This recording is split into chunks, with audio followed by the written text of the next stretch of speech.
Halo semuanya, selamat datang. Hari ini kita bakal ngebahas satu jurus fokus yang mungkin nggak pernah kepikiran sama kamu, yaitu musik dari video game. Yap, kedengarannya emang sepele, tapi ini bisa jadi senjata rahasia buat naikin produktivitas kamu loh. Oke, gak usah lama-lama lagi, kita langsung mulai aja ya. Pernah ngerasa gini nggak sih? Kamu lagi niat banget mau ngerjain tugas, tapi notifikasi di handphone tuh rasanya kayak manggil-manggil. Atau mungkin niatnya cuma mau balas satu chat, tahu-tahu udah setengah jam aja gitu nge-scroll media sosial. Tenang, kalau nggak sendirian kok, kita semua pernah ngalamin itu. Nah, dalam dunia psikologi, kondisi ini tuh punya nama loh. Namanya continuous partial attention. Gampangnya, ini kondisi di mana perhatian kita tuh pecah kemana-mana, nggak pernah 100% di satu hal.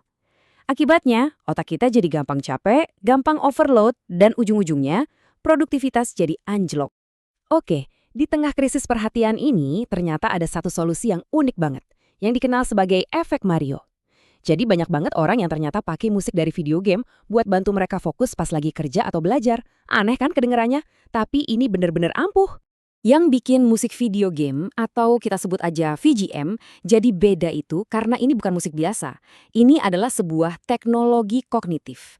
Artinya, musik ini tuh sengaja dirancang dengan satu tujuan spesifik, yaitu bikin kamu tetap terkunci dan fokus sama misi kamu selama berjam-jam tanpa bikin kamu sadar atau terganggu sama sekali. Jadi, ada 3 kunci utama kenapa VGM ini bisa jadi semacam cheat code buat produktivitas.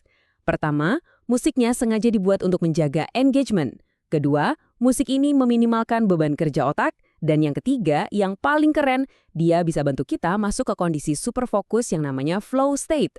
Nah, mari kita bedah satu persatu. Sekarang kita masuk ke bagian yang paling seru nih, sains di baliknya. Gimana sih caranya musik game ini bisa seolah-olah meretas otak kita biar jadi lebih fokus? Ternyata ada 3 mekanisme kunci yang perlu kita pahami. Coba bayangin deh, di dalam kepala kita itu ada semacam pertarungan terus-menerus antara 2 jaringan otak. Ada si Default Mode Network atau DMN, ini tim yang suka ngajak kita ngelamun. Terus ada Task Positive Network atau TPN, ini tim yang fokus kerja. Nah, VGM ini perannya kayak jangkar yang nenangin si tim DMN, jadi tim TPN bisa kerja dengan tenang. Kamu pernah coba nulis laporan sambil dengerin lagu pop favorit yang ada liriknya? Susah banget kan? Nah, itu karena ada yang namanya irrelevant speech effect. Jadi, bagian otak kita yang ngurusin bahasa itu jadi kebingungan karena harus mikirin lirik lagu sama tulisan kamu di waktu yang bersamaan. Jadi kayak rebutan sumber daya gitu. Dan disinilah letak kejeniusan dari musik video game. Hampir semua VGM itu sengaja dibuat instrumental alias tanpa lirik. Kenapa? Biar nggak ganggu dialog atau cerita di dalam gamenya. Nah, efek sampingnya buat kita adalah kapasitas otak kita buat ngolah bahasa jadi 100% bebas dan bisa kita pakai sepenuhnya buat fokus sama tugas.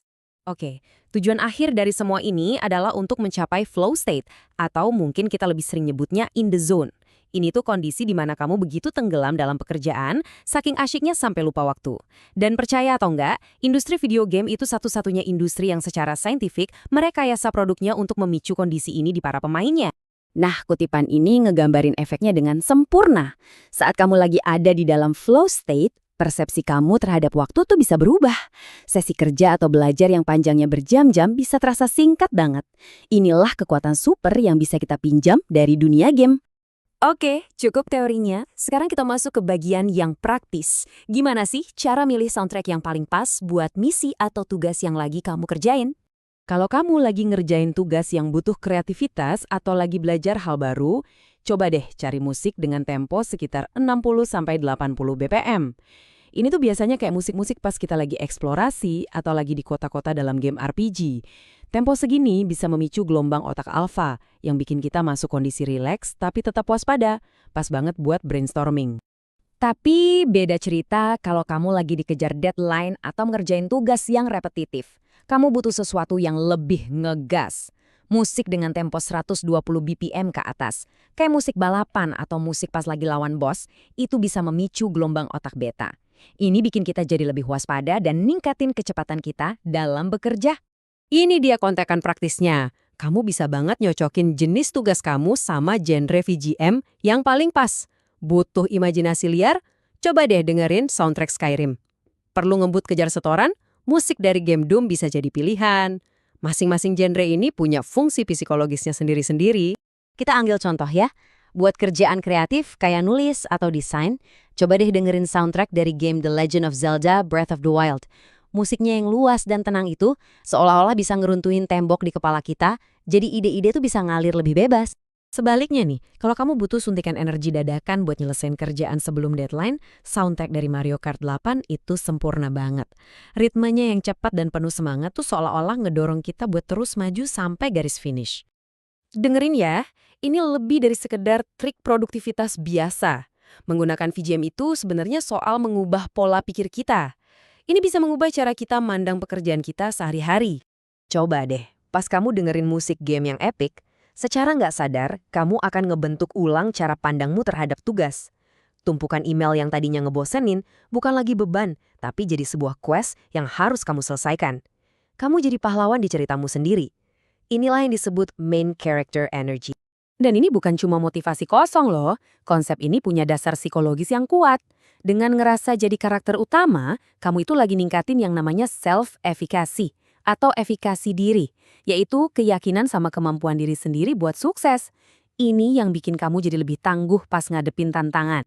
Jadi, pada akhirnya, ini semua bukan cuma soal fokus. Ini soal gimana kita bisa secara sadar mengambil alih kendali atas energi dan motivasi kita.